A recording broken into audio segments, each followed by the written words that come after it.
আজ একটা রুটি খাওয়ার তরকারি আপনাদের সাথে শেয়ার করছি। চলুন তাহলে দেখতে থাকি কি কি দিলাম। এখানে কিছু সবজি কেটে নিয়েছি, সেটা একবার দেখিয়ে দিচ্ছি।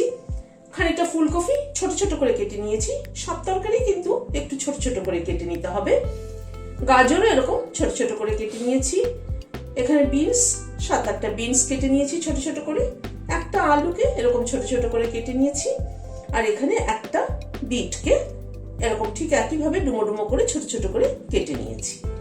সবজিটাকে একটু সাইডে সরিয়ে রাখছি। এখানে 1 চামচ তিল নিয়েছি, উঁচু উঁচু চায়ের চামচের 1 চামচ। অল্প একটু গরম জল দিয়ে দিচ্ছি পেস্ট করার সুবিধের জন্য।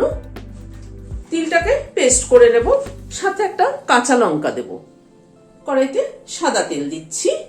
তেলটা গরম হওয়ার পরে গ্যাসের ফ্লেমটাকে কমিয়ে দিলাম। সাদা জিরে ফোড়ন দিলাম 1/2 চামচ। যারা ঝাল খান তারা এখানে একটা সাদা জিরের সাথে কাঁচা লঙ্কা ফোড়ন দিয়ে দেবেন। আমি যেহেতু বেটে দিয়েছি তিলের সাথে, সেই জন্য আর দিলাম না। প্রথমে আলুটাকে দিয়ে দিলাম।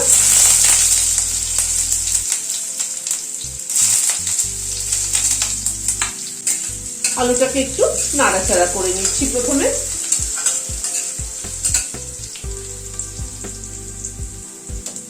আলুটাকে একটুখানি ভেজে নিলাম, মিনিট খানেক একটু নাড়াচাড়া করে নিলাম। এরপরে সব সবজিগুলো একে একে দিয়ে দিচ্ছি। নুন দিয়ে দিলাম 1/2 চামচ, হলুদ দিলাম পরিমাণ মতো, অল্প একটু কাশ্মীরি রেড চিলি পাউডার দিলাম। সবকিছুকে একবার নাড়াচাড়া করে নিচ্ছি।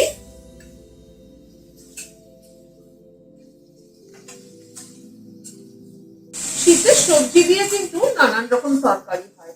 এই রুটি খাওয়ার তরকারি কিন্তু দারুণ হয় শীতের সবজি দিয়ে, বিভিন্ন রকমের। সবজিটাকে একটু নাড়াচাড়া করে নিলাম, একটু ঢেকে দিচ্ছি। গ্যাসের ফ্লেমটাকে মিডিয়ামে রাখছি সবজিটা কুক হওয়ার জন্য।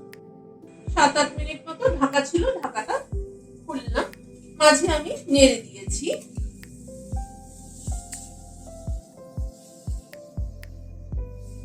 তরকারিটাকে একটু নাড়াচাড়া করে নিলাম। একটা পেঁয়াজ ছোট ছোট করে কেটে নিয়েছি, দিয়ে দিলাম। পেঁয়াজটাকে দিয়ে একটু ভেজে নিচ্ছি। পেঁয়াজটা যদি আগে দিতাম তার এক টেস্ট ছিল, আর সবজিটা ভেজে নেওয়ার পরে পেঁয়াজটা দিচ্ছি তার কিন্তু আরেক টেস্ট। কখন কিভাবে মশলা ব্যবহার করা হবে তার উপরে কিন্তু তরকারির টেস্ট অনেকটাই নির্ভর করে। পেঁয়াজটাকে দিয়ে আবার একটু ভেজে নিচ্ছি। একটা কাঁচা লঙ্কা মাথাটা চিড়ে দিয়ে দিলাম। পেঁয়াজটাকে দিয়ে মিনিট 2 সময় ধরে একটু ভেজে নিলাম। উঁচু উঁচু 1 চামচ ধনের গুঁড়ো দিলাম। এটা রোস্টেড ধনের গুঁড়ো। ধনের গুঁড়োটাকে দিয়ে আবার একটু নাড়াচাড়া করে নিচ্ছি। দুটো টমেটো কুচি করে নিয়েছি, সেটা দিয়ে দিলাম। টমেটোটাকে দিয়ে আবার একটু নাড়াচাড়া করছি। একটু ঢেকে দিচ্ছি টমেটোটা যাতে তাড়াতাড়ি সফট হয়ে যায়। মিনিট 2-3 মতো ঢাকা ছিল, ঢাকাটা খুললাম। একটু নাড়াচাড়া করে নিচ্ছি। টমেটোটা একটু ভেঙে দিচ্ছি। 1/2 চামচ চিনি দিয়ে দিলাম। চিনিটাকে দিয়ে একটু মিশিয়ে দিচ্ছি।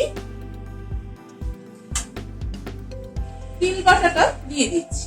তিলের সাথে একটা কাঁচা লঙ্কা বেটে নিয়েছি। বাটিটা ধুয়ে একটু গরম জল দিয়ে দিচ্ছি।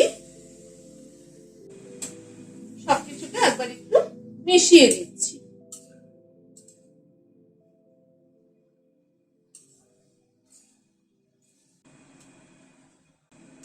তিল বাটাটাকে দিয়ে আবার একটু নাড়াচাড়া করে নিলাম।